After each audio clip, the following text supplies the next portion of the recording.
Hey guys, Shadney back with another process video, and this is also for the Scrapbooking for Beginners series. I have already cut out the inside, or gutted the inside of this black and white or black and cream floral paper to use as a border, and then I trimmed down this ballet background paper just about an inch off of two sides, so it makes it about 11 by 11, and then I'm going to adhere it to this backing paper, like the frame paper, and then I will use, I did ink the edges just because that light pink on that cream, you can't really see the distinction between the two pages very well, so that just kind of helps you see the different layers. It just makes it more prominent. And on the back, I just used some washi tape. This is not a necessity by any means. Sorry, there are fireworks going off across the street apparently. So sorry if you can hear that. Anyways, I'll try not to be distracted by it. I don't know where I was. Oh, I just washi taped the back just to give it a little bit more stability. I did go ahead and pull out these journaling cards. They were the cut apart sheet, and this might be all of them. There might be a couple more that I used on something else already. I can't remember. But I am going to use a bunch of them on here because, like that swan paper, I went ahead and cut the black off, and I'm layering I'm going to use it as a mat for this paper, and then I layered the swan on top of that cream color and covered up what was on there. Of course I had to use the ballerina. I am using the regular size hole punch, and I'm just punching holes a little bit in from the edge and then snipping down the center, and this is going to give it that look like torn paper out of a notebook, and I think it just gives it a little extra something, just a little bit more texture and some interest, a little detail. I am trying to try to figure out a paper to back that ballerina with because it doesn't stand out very much or very well. And at this point, only the photo's backed in white, so I am going to back the ballerina in white as well. This little piece that I cut out from that journaling card, I'm going to layer up and use it as an embellishment, and then use the rest of that card, the backside, for backing that ballerina. And I did trim it down just a tiny bit, so it's got a little skinny border like the photo does.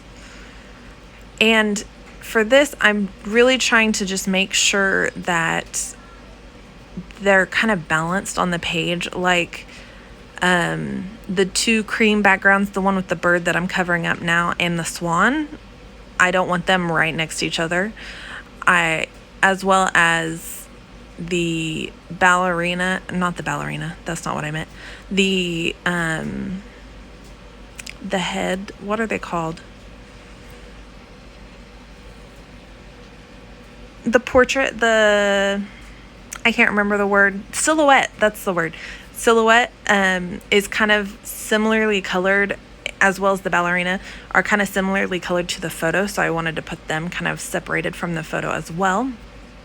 Right now what I'm doing is I'm going to go in with my scissors and distress the edges of all of these pieces except for the photo, and then also lightly ink the edges in gray so that it'll be easier to see the distinction between the journaling cards and the background, and also between the different layers of the journaling cards.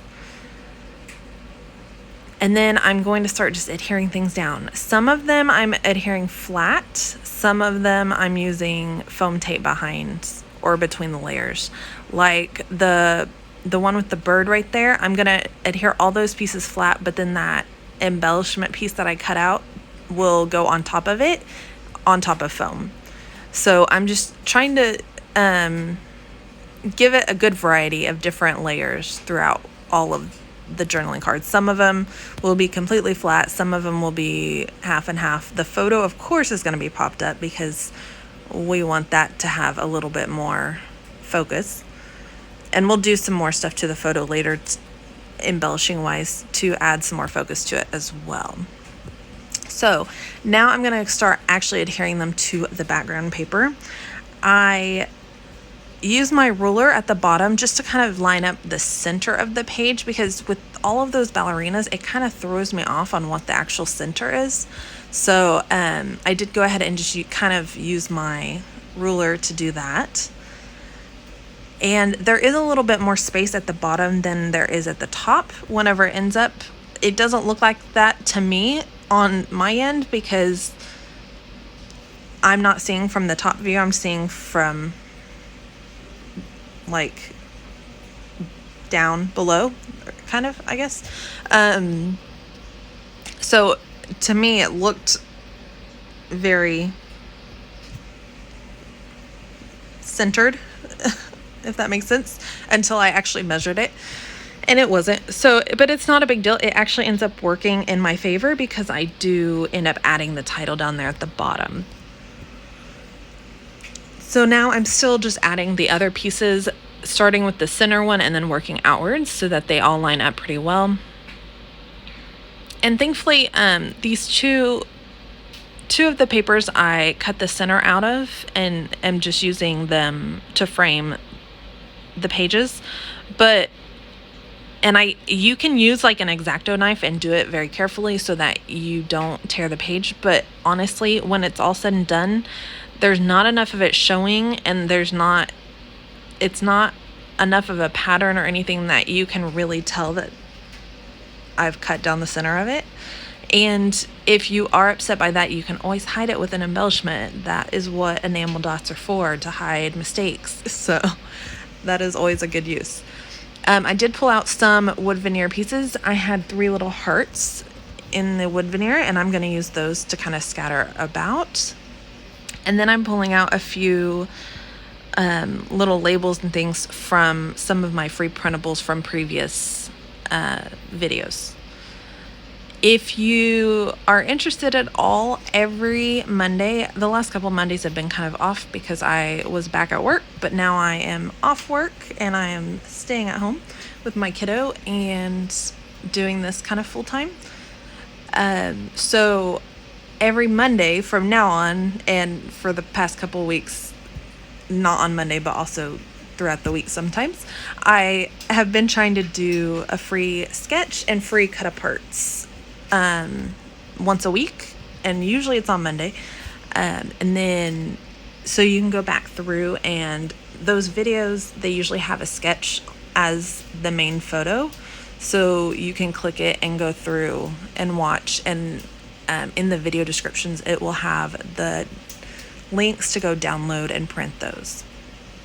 So I have taken these pink glittery letter stickers. They're like Thickers, but they're not Thickers brand. They're Sticko brand, I think. And I just am doing them on wax paper so I can move them around. Honestly, I didn't really even think about where I was going to put my title whenever I was doing this layout, and then I kind of regretted it at the end. I wish I would have left one of these empty, but I did not, and it's totally fine. It works out in the end, but hindsight's 20/20. So I pull out the sticker sheet, and I love this little ballerina, and I wanted to put it right there on the right side, but she blended too much with the silhouette. I don't prefer her being where she ends up right here because she's on top of another ballerina, but thankfully they're in different poses, so I feel like it works a little better. I did want to use her because I'm doing the title left adjusted. Is that what it's called? I think it's called adjusted. I'm going to say adjusted. Left adjusted to the ballerina so it fits in there and kind of nestles in and looks like it's supposed to be that way, if that makes any sense. So now I'm just going to go in and add the rest of the title down. And of course, because they're chipboard letters, they do not stick. So we're adding extra adhesive. And then There was something else I was thinking I was going to tell you about this, but I can't remember. Yeah, I don't know. I'm going to go ahead and fast forward so you don't have to watch me glue all these letters down, and then I will... Oh, actually, I'm done. Okay, never mind. So now we are going back to embellishing.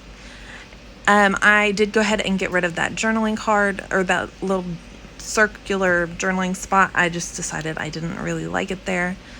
It was kind of drawing some attention away and up there in a weird way. I just didn't like it. So this little wreath kind of sticker, I did cut, and I'm hiding the part that I cut behind the photo so you don't really see it, or trimming it up a little bit.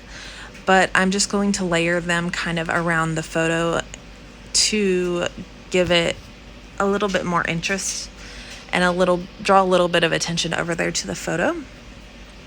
Make it a little bit more special over there. And I did part of it underneath the photo and then part of it up above the photo. I am adding some extra adhesive just to make sure that sticks down. And on the right side there, you can see there's a little bow in the wreath, and I made sure to try to keep that the right direction so that it looked like the bow was right side up. So now I'm just going in and messing with these little wood pieces. I am doing this biggest flower right there at the bottom because I'm hiding the word bird. There's always a way to cover everything up and hide everything that you don't like, and just stick embellishments on it. That's one reason I like all the sprinkly bits, is because you can hide whatever's wrong with your layout behind cute little tiny pieces. And everything's cuter when it's little and tiny, so it just works out perfectly. I did take part of that wreath that I trimmed off and put it down there at the bottom by the title, just to pull some of to have it in multiple places, if that makes sense, just to kind of tie it together a little bit more. I go in with the large and small heart stamp in just black ink, and not lightly, that's not what I meant, but just sprinkled a few little heart stamps around the areas that are embellished.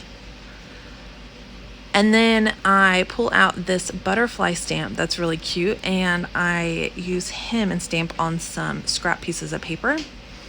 And the scrap pieces of paper that I'm using right here, you haven't seen me use yet, I don't think, because what they are is one sheet has letters all over it, and I cut both sheets apart so that I can use the letters for titles. And I don't think I've gotten to a layout yet that I've used those, but I do have some coming up.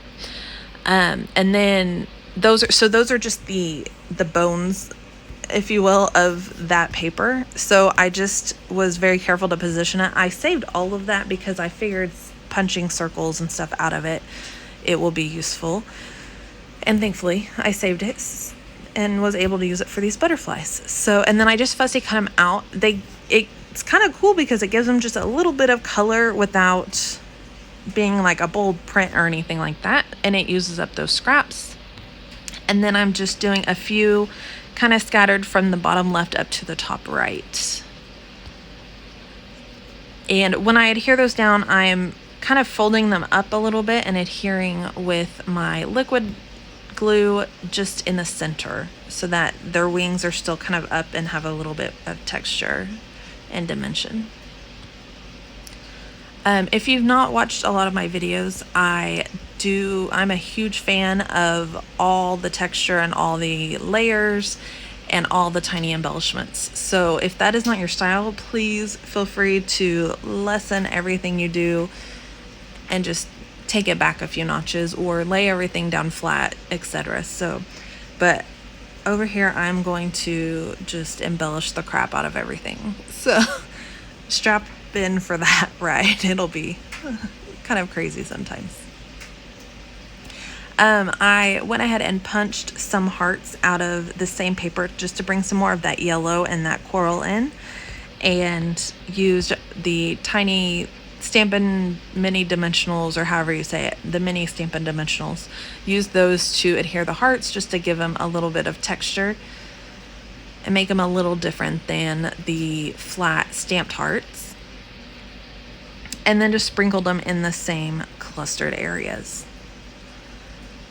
I think the next thing I do is add some sequins, and I'll just go in with, yep, that's what I do. The pink sequins that were in that waterfall packaging from, it was a Paige Evans collection. I just go in and I add a few in each little area just to fill in and give a little bit more color and texture and a little bit more, what's the word? Detail. That's what I was thinking, detail. And then that's pretty much it for this.